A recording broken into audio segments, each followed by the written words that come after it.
કૃષ્ણા કુકિંગ્સમાં હું તમારું સ્વાગત કરું છું। આજે આપણે દાલગોના મિલ્કશેક બનાવીશું। તો અહીંયા 1 ચમચી કોફી, 3 ચમચી ખાંડ, 1 ચમચી ગરમ પાણી, ગળણીની મદદથી તેને સરસ મજાનું ફીટી લેવાનું છે જ્યાં સુધી તેનો કલર ચેન્જ ન થાય, ક્રીમી એકદમ ટેક્સચર આવી જાય ત્યાં સુધી।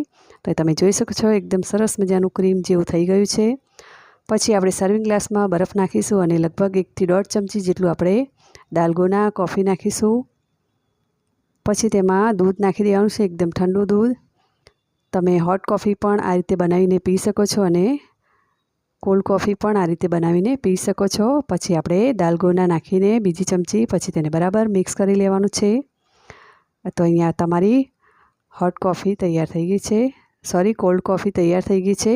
પછી પાછું થોડું દાલગોના નાખીશું અને પછી તેની પર ઓરિયોના પીસીસ નાખી દઈશું। પછી વેફર્સ રોલ મૂકી દેવા ગાર્નિશિંગ માટે। તો આપણી સરસ મજાની કોલ્ડ કોફી તૈયાર થઈ ગઈ છે।